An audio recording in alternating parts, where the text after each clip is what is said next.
Selamat pagi, kita akan masuk materi baru yaitu bagian bab ketiga teks prosedur.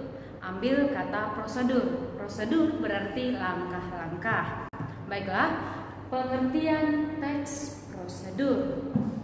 Teks prosedur adalah teks yang berisi langkah-langkah atau tahapan yang harus dilakukan sehingga tujuan dapat tercapai.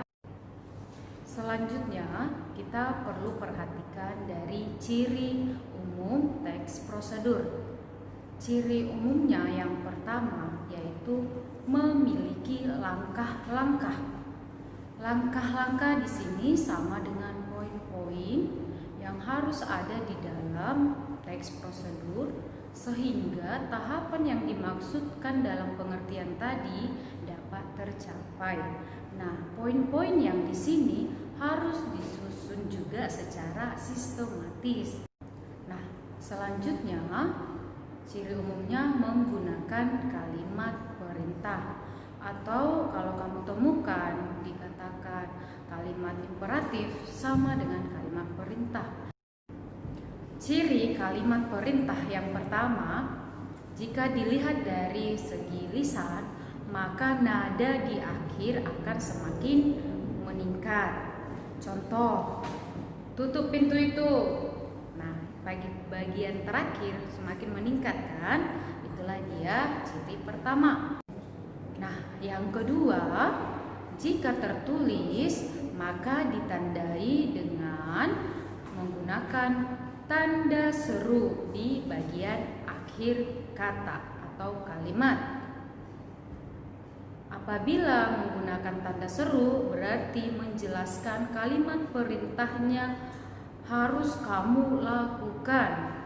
Selanjutnya, jika dia menggunakan tanda titik di bagian akhir itu dikatakan kalimat perintah netral. Yang ketiga, menggunakan pola inversi. Pola inversi di sini adalah pola kebalikan. Contohnya, kamu kembali kamu. Nah, di bagian kedua kalimat tersebut, manakah yang merupakan kalimat perintah? Yang kalimat perintah adalah kembali kamu. Yang terakhir, cirinya menggunakan partikel lah dan kan. Contoh, letakkan bukumu di atas mejamu. Partikel kan menunjukkan kalimat perintah. Selanjutnya, kerjakanlah bukumu halaman 150. Partikel lah juga menunjukkan kalimat perintah.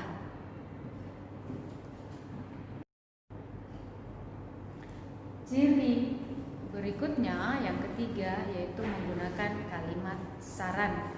Kalimat saran di sini adalah kalimat yang digunakan untuk menyelesaikan tahapan prosedur yang dimaksud atau langkah-langkah. Contoh nih, sebaiknya campurkan garam 2 sendok saja agar cocok di lidah. Kata sebaiknya itu merupakan saran. Selanjutnya, akan lebih baik jika kamu menambahkan bunga mawar untuk menghiasi di halaman rumah.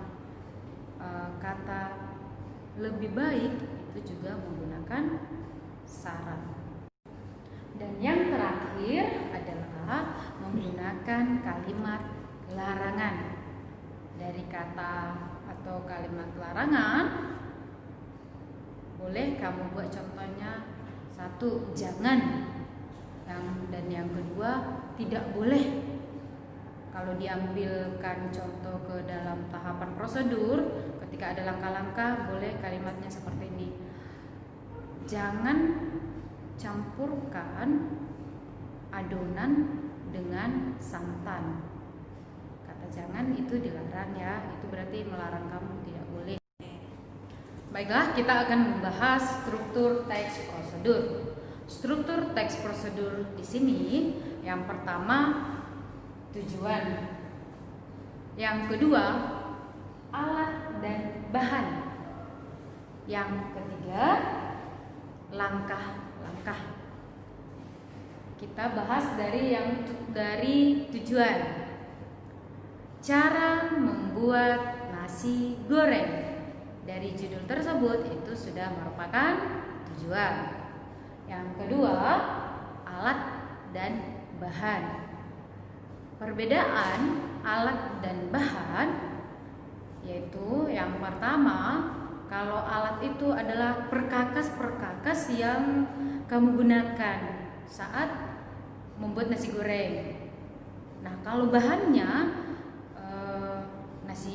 nasi putih, telur, kecap, garam, nah itu termasuk ke bahannya dulu ya, bahan dasarnya. Itulah letak perbedaan alat dan bahan. Selanjutnya langkah-langkah. Berarti langkah-langkah di sini kamu sudah memulai proses memasak nasi goreng tersebut. Yang pertama, hidupkan kompor, letakkan kuali di atas kompor, tuangkan minyak. Nah, itu sudah termasuk ke dalam langkah-langkah. Hingga biasanya di bagian terakhir nasi goreng siap disajikan.